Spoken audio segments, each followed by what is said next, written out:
भारत के एक बड़े से राज्य में एक छोटा सा गांव था। इस गांव का नाम जीवन नगर था। जीवन नगर वैसे तो पहले बहुत खुशहाल गांव था। यहाँ चारों तरफ हरियाली और हरे भरे लहलहाते खेत दिखाई देते थे। परंतु कुछ समय से जीवन नगर में बरसात न होने के कारण गांव में सूखे वाले हालात हो गए थे। गांव में अचानक आए इस सूखे के कारण सभी गांव वाले परेशान हो गए थे। गांव में आए इस सूखे के कारण गांव के कुछ लोग मिलकर गांव के मुखिया के पास जाते हैं। मुखिया के घर के बाहर पहुंचकर सोनू मुखिया को जोर जोर से आवाज लगाता है। मुखिया जी, ओ मुखिया जी, घर पर हो क्या? हाँ, घर पर ही हूँ। बोलो क्या हुआ? अचानक पूरी मंडली लेकर यहाँ कैसे आना हुआ? अचानक?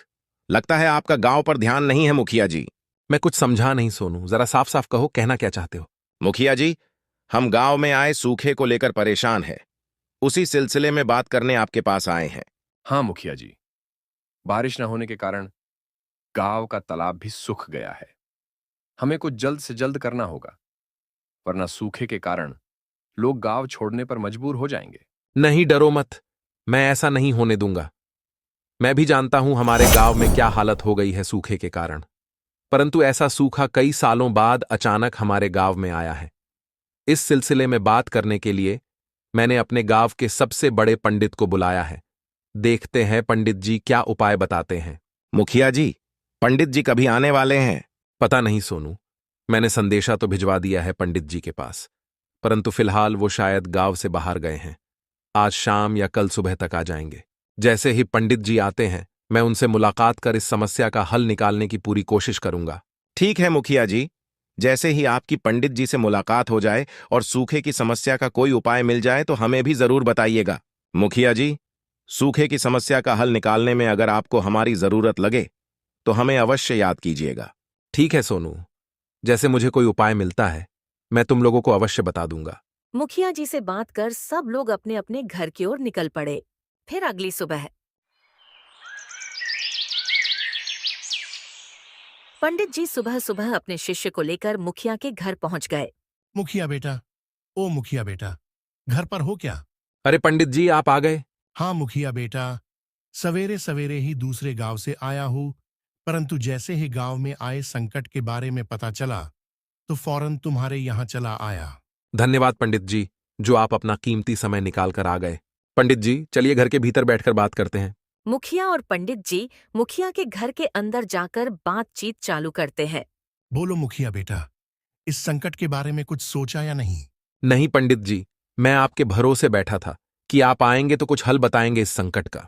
एक उपाय तो मुझे नजर आ रहा है, परंतु ये कितना कारगर होगा ये देखना पड़ेगा। कौन सा उपाय? जल्दी बताइए पंडित जी। मुखिया बेटा, हमारे गांव के सिवान पर जो कुआं है, तुरंत किसी को भेजकर देखने बोलो कि उसमें पानी है या नहीं। मैं कुछ समझा नहीं पंडित जी, गांव के कुएं और गांव में आए सूखे का क्या लेना देना है? मुखिया बेटा, जब भी गांव के अंदर कोई भी संकट आता है वो जरूर हमारी कुछ गलतियों के कारण आता है। मुझे ऐसा लग रहा है कि गांव वालों ने सिवान के पास वाले कुएं से पानी लाना बंद कर दिया है, जिस कारण कुएं के पानी से हमारे गांव का जो पुराना रिश्ता है वो टूट सा गया है, जिस कारण वो कुआं या तो सूख गया होगा या तो उस कुएं के पानी से अजीब सी गंध आने लगी होगी। मुखिया बेटा, तुम तुरंत किसी को भेजकर पता लगवाओ। मुझे पक्का लग रहा है उस कुएं के सूखने के कारण ही हमारे गांव में यह पानी का संकट आया है। जी पंडित जी, मैं अभी सोनू को भेजकर कुएं का क्या हाल है पता करवाता हूं। परंतु पंडित जी, एक सवाल था जो आपसे पूछना था। हाँ बेटा, पूछो ना, क्या सवाल है? पंडित जी, आप तो जानते हैं हमारे गांव में कितना बड़ा तालाब है और हर गांव वाले के घर के बाहर ही नल भी लगा हुआ है। अब आप ही बताइए, पानी की इतनी सुविधा घर के पास होगी तो गांव वाले इतनी दूर गांव के सिवान के पास क्यों जाएंगे पानी लाने? बेटा, तुम्हारी बात भी सही है, पर इसका जवाब हमें कुएं के पास जाकर ही पता चलेगा। पंडित जी के कहे मुताबिक सोनू गांव के सिवान के पास वाले कुएं के पास जाता है। जब वो कुएं को देखता है तो वो पूरा सूख चुका होता है। ये क्या? ये कुआं तो पूरा सूख चुका है।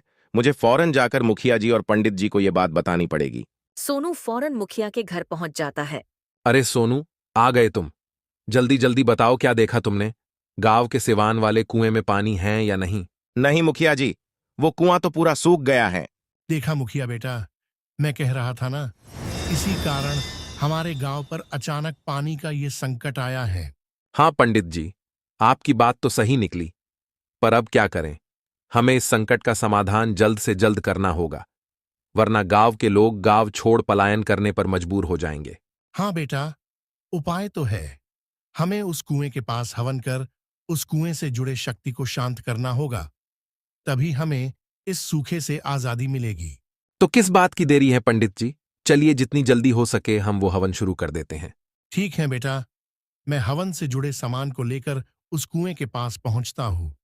तुम भी कुछ गांव वालों को लेकर कुएं के पास पहुंच जाना। मुखिया जी कुछ गांव वालों को लेकर गांव के सिवान के पास वाले कुएं के पास पहुंच जाते हैं। मुखिया जी, हम तो आ गए, परंतु पंडित जी कहाँ रह गए? अब तक नहीं आए। अरे सोनू, पंडित जी ने कहा था तुम लोग पहुंचो, मैं हवन की सारी सामग्री लेकर आऊंगा। शायद इसी वजह से समय लग रहा होगा। तभी पंडित जी अपने साथ हवन का सामान लेकर वहां आते हैं। आइए पंडित जी, हवन के लिए सारी सामग्री तो मिल गई ना? कुछ कम तो नहीं पड़ रहा है? नहीं मुखिया बेटा, सब सामान मिल गया है। चलो हवन की शुरुआत करते हैं। पंडित जी हवन की शुरुआत करते हैं। सभी गांव वाले पंडित जी के साथ हवन में बैठ जाते हैं। कुछ समय बीत जाता है, हवन चलता रहता है। तभी अचानक से कुएं के अंदर से रोशनी आना शुरू होती है और कुएं के अंदर से परी बाहर आती है। परी को देख सब हैरान रह जाते हैं। बाहर आते ही परी पंडित जी से कहती है। प्रणाम पंडित जी, बोलिए आप यहाँ ये हवन क्यों कर रहे हैं? प्रणाम कुएं की परी। हमारे गांव में अचानक से सूखे का संकट आन पड़ा है और इसी बीच आपका ये कुआं भी सूख गया है। इसलिए हमने सोचा शायद कुएं की शक्ति हम गांव वालों पर गुस्सा हो, इसी वजह से हमारे गांव पर ये संकट आया है। तो उसी शक्ति को शांत करने के लिए हम ये हवन कर रहे हैं। हाँ पंडित जी, आपका सोचना सही है। इन गांव वालों ने मेरे पास से पानी लेना बंद कर दिया है और कुछ समय से कोई भी मेरी देखभाल तक नहीं कर रहा है। धीरे धीरे मेरे अंदर का पानी सड़ने लगा और मेरे अंदर से अजीब सी गंध आने लगी। इस वजह से मैं इन गांव वालों को सबक सिखाना चाहती थी। हमें माफ कर दीजिए, हम लोगों से गलती हो गई है। अब से हम सब गांव वाले आपकी देखभाल करेंगे। हाँ कुएं की परी, हम सबको माफ कर दो। अब हम सब लोग आपकी सफाई करेंगे और आगे इस बात का ध्यान रखेंगे कि आपको कभी इस तरह के हालात से गुजरना न पड़े। ठीक है पंडित जी, इस बार मैं इन गांव वालों को माफ कर देती हूँ। अगर आपने हमें माफ कर दिया है, तो अब इस संकट से हम किस तरह से आजादी पाएं? कुछ उपाय बता दीजिए। जी जरूर पंडित जी, इन सब गांव वालों को पहले मेरी सफाई करनी होगी और जब सफाई हो जाए तो सबको एक एक बाल्टी पानी लाकर मेरे अंदर डालना होगा। पानी डालते ही मैं भर जाऊंगी। जैसे मैं भर जाऊं तो सबको फिर एक एक बाल्टी पानी मुझमें से निकालकर अपने सूखे खेतों में और सूखे तालाब में डालना होगा। ऐसा करते ही आपके गांव पर लगा मेरा श्राप खत्म हो जाएगा और आपके गांव पर आई सूखे की समस्या भी खत्म हो जाएगी। धन्यवाद कुएं की परी, आपने हमारी गलतियों के लिए हमें माफ भी कर दिया और हमें इस सूखे की संकट से बचने का उपाय भी बता रही हो। आपका बहुत बहुत धन्यवाद। अचानक मुखिया को वो सवाल याद आता है जो उसने पंडित जी को पूछा था। पंडित जी सुनिए तो जरा। हाँ बोलो मुखिया बेटा। जो सवाल मैंने आपको पूछा था, एक बार कुएं की परी से भी पूछ लूं क्या? हाँ बेटा, पूछ लो, ताकि बाद में फिर कोई दिक्कत ना हो जाए। कुएं की परी मुखिया और पंडित के बीच चल रही बातचीत को सुन लेती है। मुखिया, मुझे पता है तुम्हारे अंदर कोई सवाल है जो तुम मुझसे पूछना चाहते हो। जो भी सवाल है पूछ लो। सबसे पहले तो पूरे गांव वालों की तरफ से मैं माफी मांगता हूं और आपका धन्यवाद भी करता हूं क्योंकि आपने अपना दिल बढ़ाकर हम सबको माफ कर दिया। मेरा सवाल था कि जैसे आपका ये कुआं गांव से काफी दूर सिवान पर है और इस समय गांव के बीचों बीच एक तालाब है और सभी गांव वालों के घर के बाहर नल लगा हुआ है, तो ये गांव वाले इतनी दूर पानी भरने क्यों आएंगे? देखो मुखिया, मैं जानती हूँ कि तुम लोगों के पास अब पानी की और भी सुविधाएं उपलब्ध हैं। मैं ये नहीं कह रही हूँ कि तुम रोज मेरे पास पानी लेने आओ। मैं ये जानती हूँ कि तुम लोग नई चीज़ों के आने के बाद अपने पुरानी अनमोल चीज़ों की कदर करना छोड़ देते हो। इसलिए मैं बस ये चाहती हूँ कि तुम अपने पुराने चीज़ों की कदर करना सीखो और बस कभी कभी आकर मेरी साफ सफाई कर लेना बस। जी जरूर। कुएं की परी हम गांव वाले एक नियम बना लेंगे ताकि पारी पारा एक एक जान हर हफ्ते आपकी साफ सफाई करने आया करे। बहुत अच्छे मुखिया, चलो अब मैं चलती हूँ। और मैंने जो जो बातें बताई हैं उन सारी बातों का ध्यान रखना। नई चीज़ों के मिलते पुरानी चीज़ों की कदर करना मत छोड़ा करो। ये पुरानी चीज़ें ही उस समय तुम्हारे साथ थे जब तुम्हारे पास ये नई चीज़ों का नामो निशान नहीं था। जी कुएं की परी, हम आपकी हर बात का ध्यान रखेंगे। कुएं की परी फिर से अपने कुएं के भीतर चली जाती है। चलो मुखिया बेटा, सभी को बोलो जल्दी जल्दी यहाँ की साफ सफाई कर दे और अपने अपने घर से एक एक बाल्टी पानी लाकर इसमें डाल दें। पंडित जी के कहते ही गांव वाले अपने अपने घर से एक एक पानी की बाल्टी भरकर लाते हैं और साथ में सफाई का सामान भी लाते हैं। सब गांव वाले मिलकर कुएं के पास की साफ सफाई करते हैं और अपने साथ लाए पानी की बाल्टी से पानी कुएं में डाल देते हैं। कुएं में पानी डालते ही पूरा कुआं पानी से भर जाता है। चलो सब लोग अब एक एक बाल्टी पानी इसमें से लेकर अपने अपने खेतों में डाल दो। और सोनू, तुम एक काम करो, एक बाल्टी पानी सूखे तालाब में भी डाल देना। ठीक है मुखिया जी। फिर क्या था, सब गांव वालों ने अपने अपने खेतों में एक एक बाल्टी जादुई कुएं का पानी डाल दिया। सोनू ने भी एक बाल्टी पानी सूखे हुए तालाब में डाल दिया।